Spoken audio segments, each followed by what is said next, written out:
So anyways, let's start off. It's called Faith and Strength, which Justin got for me. Thanks. Okay, and first let's go with the story. This is two things that happened that I believe changed the world, changed everything.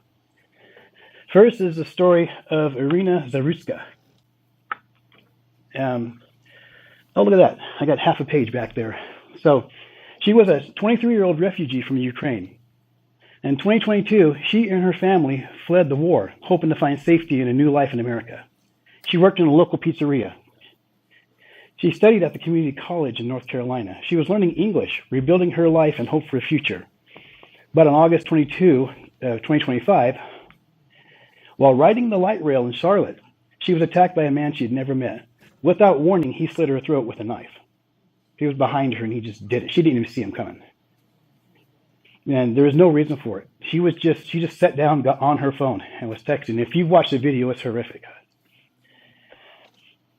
So, and she had no chance of defending herself because she had her back to him, and there was no reason she could feel unsafe. So she died right there on the train. Nobody helped her. They just let her curl up into a ball. She looked at the guy with disbelief, couldn't believe it just happened, and she died right there. And as she got on the, let me see, I got to catch up here. When the man who killed her, as he was walking off the train, I want to say plane, when he was walking off the train, he said, "I got that white," and he used a explicative that's not friendly.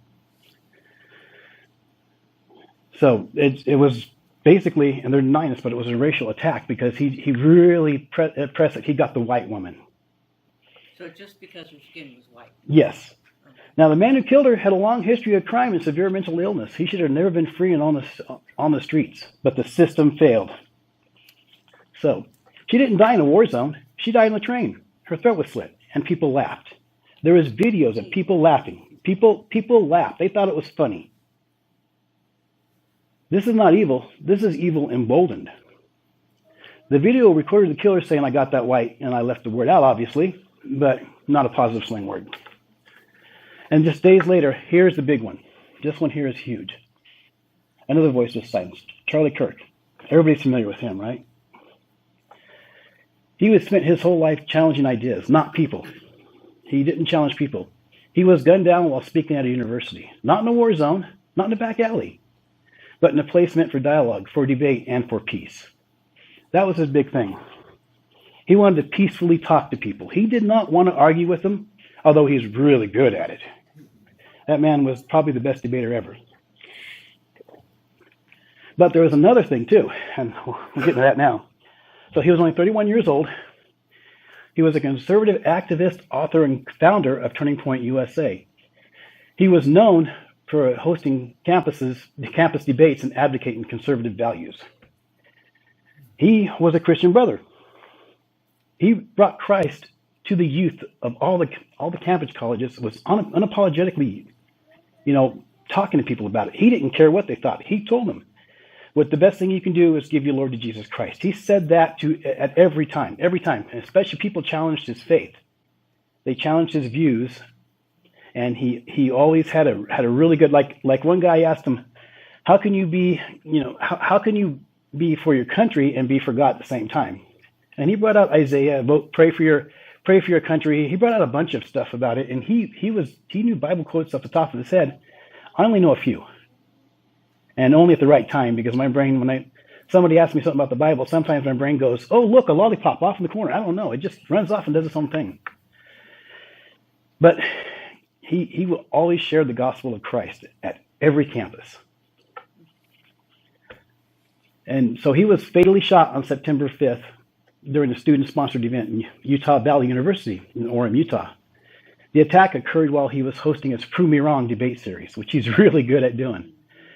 The shooter, I'm not going to say his name, I left his name out on purpose, a 22-year-old allegedly fired a high-powered bolt-action rifle from the rooftop of a campus building, and the FBI described the attack as targeted, citing Robinson's obsession with Kirk and digital evidence of the premeditation. The shooter just didn't want him dead. He wanted him erased. When the news broke, some laughed, some cheered. And just like they did with Iryna. One person actually posted, "Can someone go kill Charlie Kirk's wife so we can adopt his kids and teach them to hate their parents? That would be the ultimate revenge." That's where the world's at right now. This is where we live right now. Evil doesn't just act, it celebrates. The truth is attacked and it's mocked.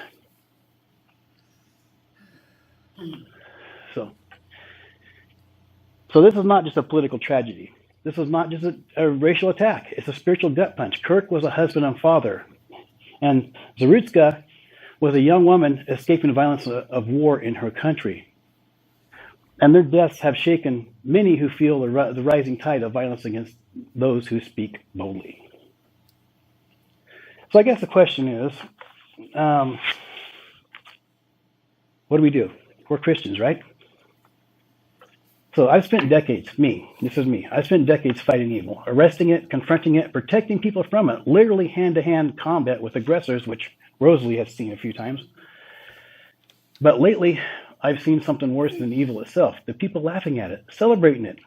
So I've asked myself, what do I do now? How do you fight something that wears a smile? How do you fight an ideology? It's not the people that we're fighting, it's the ideal. Now, I can go around and smack everybody that's on the opposite side of me. It's not going to change. They'll make more. So we're fighting an ideal. And how do we fight it? What is this battle? Is it physical battle? Is it spiritual battle? It's very spiritual.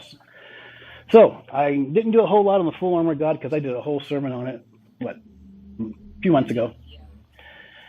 So this, of course, is...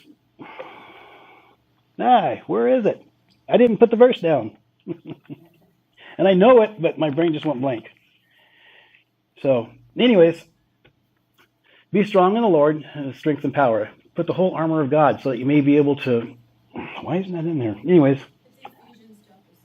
Thank you. Ephesians? Okay.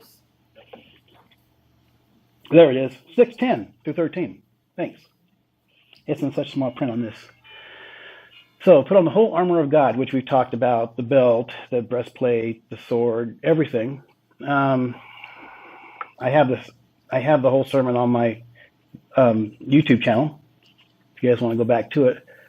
For our struggle is not against the enemies of blood and flesh. It is against rulers, against the authorities, against the cosmic powers of this present darkness, against spiritual forces of evil in heavenly places. Therefore, take up the whole armor of God, that you may be able to withstand on that evil day, having done everything to stand firm. So the Lord loves those who hate evil. He guards the lives of the faithful. He rescues them from the hand of the wicked.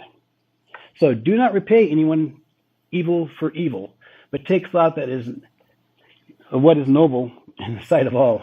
It's really hard to read this because I'm missing half the words. So we feel the weight of evil.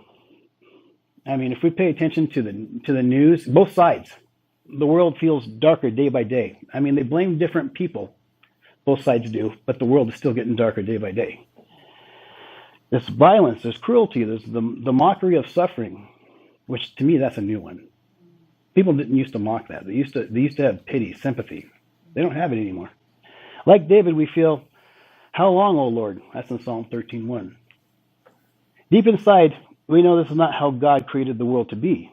Evil is real. It wounds deeply, and we are not called to ignore it.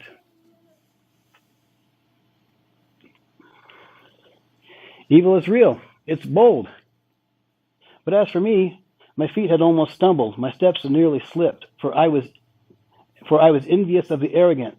I saw prosperity of the wicked. Now, that is a psalmist, probably David, I'm guessing. But when you saw that prosperity, sometimes you want to enjoy that prosperity. You want to jump in on that prosperity. But the cost is more than just money. And that was Psalm 73, 2 and 3.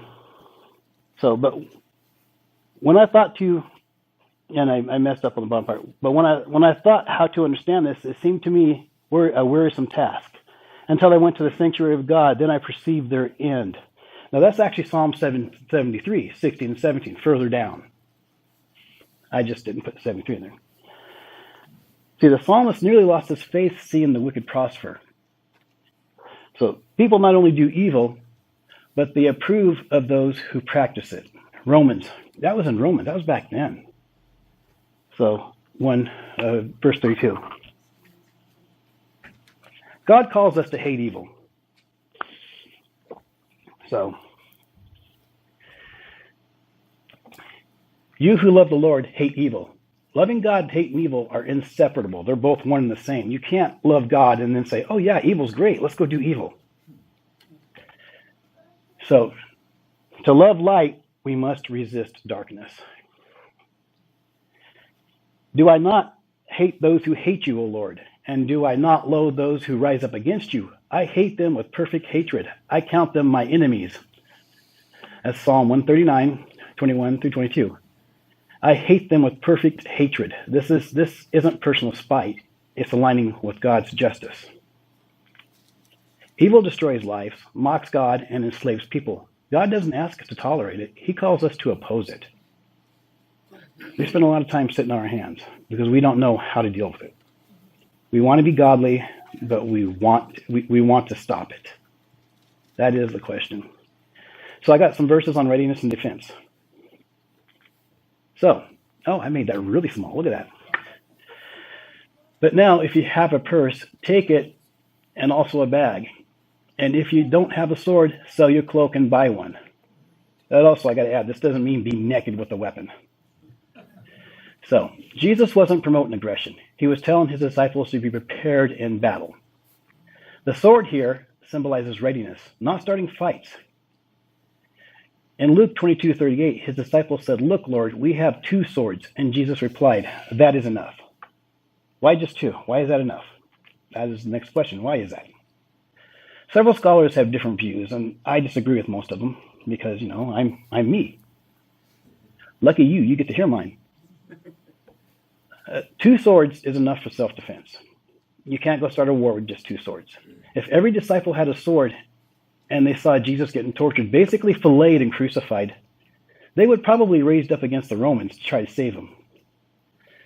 And they would have got themselves slaughtered, and the message of Christ and his sacrifice would have ended right there, because even with Paul preaching, the eyewitnesses of everything together, not just 1 or 2 things, is gone. There's no testimony to go with the word. Right.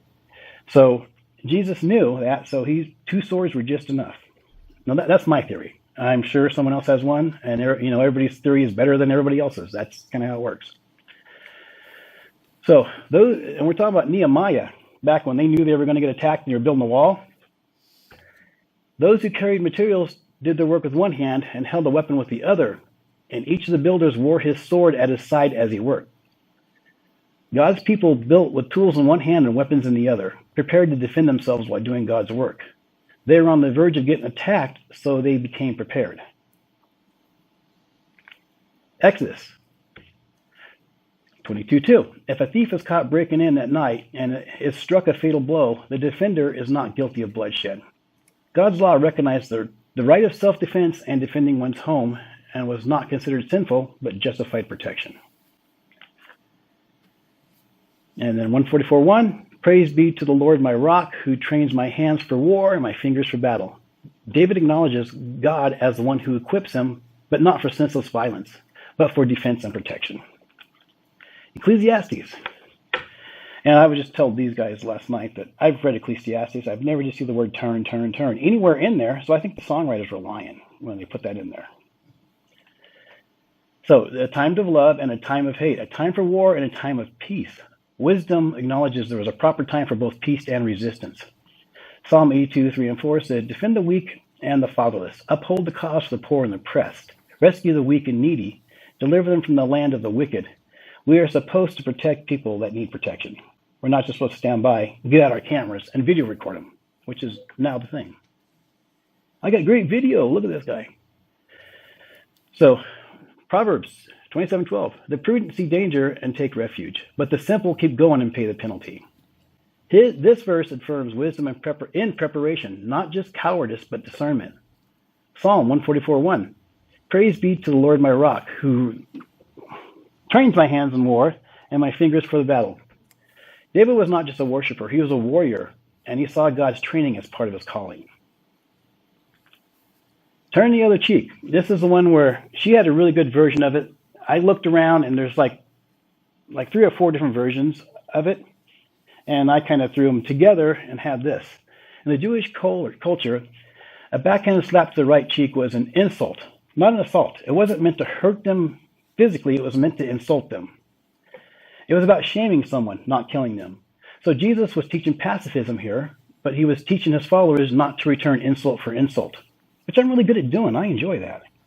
But the fact is, turning the other cheek forced the aggressor to either use the open hand, sign of equality, or to back down, flipping the power dynamic.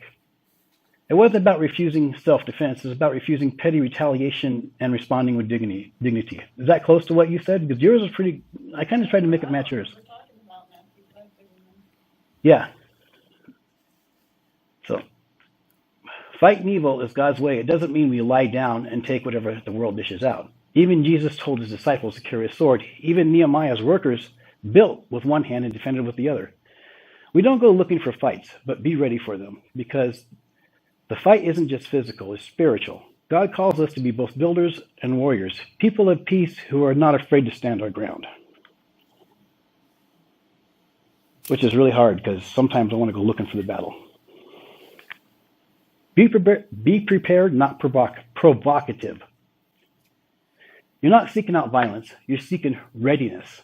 And the scripture backs that up. The key to balance is wisdom with courage, restraint with resolve, faith with fortitude. We don't seek conflict, but we will not be caught unarmed, spiritually, emotionally, or physically. We walk the line between warrior and witness, and that's exactly where God calls many of his strongest servants to stand.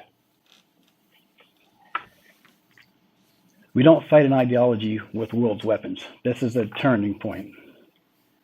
Our instinct is to fight back like David's warriors with the sword. But the New Testament reveals a fuller picture. We do not wrestle against flesh and blood, but against, and there's more, spiritual forces of evil. Ephesians 6:12. You can handcuff a criminal, but you can't handcuff hatred. You can silence a man, but not silence sin. Evil is more than human. It's spiritual, which means physical weapons can't win. So here you go. God's weapons for God's war is the armor of God: truth, righteousness, peace, faith, salvation, and prayer. Do not be overcome by evil, but overcome evil with good. And Jesus said, "Blessed are the peacemakers," not the peacekeepers, the peacemakers who actively push back darkness with light. The cross itself is the greatest example. Christ conquered not by taking life, but by giving his. Now, see, I would have just taken the life. It would have been easier. Probably even go home and sleep at night.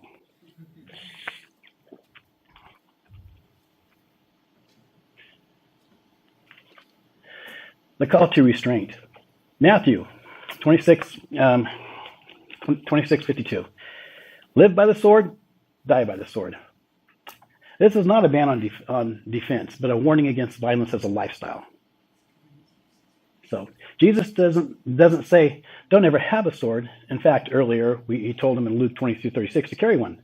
His rebuke about Peter when he sliced the ear off that Roman soldier was about Peter's impulsive violence, trying to resist God's plan with force.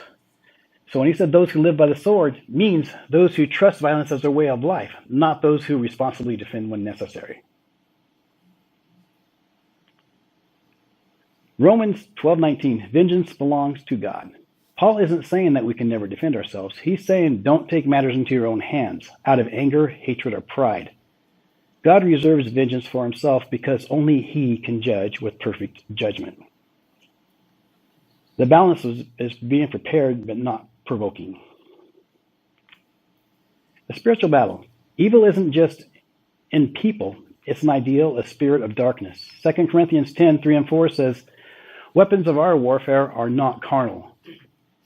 We prepare in the natural with wisdom and self-defense, but the real fight is in prayer, truth, and love. Be alert, but don't live in paranoia. Protect your family, but don't seek violence. Stand against evil, but with wisdom, restraint, and faith. And this is the last part. Proverbs 21:31. The horse is made ready for a day of battle, but the victory belongs to the Lord. So be ready, both spiritually and physically, because we live in a world where now the violence is coming to our door. We had a thief come by our house twice this morning before I was awake. He kept on trying to look in our place, and luckily the Mini Cooper is actually big enough to block him from coming in. But it's one of those deals that if I catch him on my property, he'll be calling the cops for safety. That's how I feel about it. Now, that's not biblical, but sometimes I don't always act out the best way possible. I'm tired of people stealing. We all are. We're tired of this lifestyle of being abused and nothing happening because of it. But we can't just go out willy-nilly looking for fights. I'm not going to go looking for that guy. I got his face on camera. I'm not going to go out combing the streets looking for this guy and then beat him senseless. There's no reason. He's not on my property. He's not doing anything now. He didn't steal from me because he didn't look hard enough to find anything. But he went to our house twice and our neighbors' houses.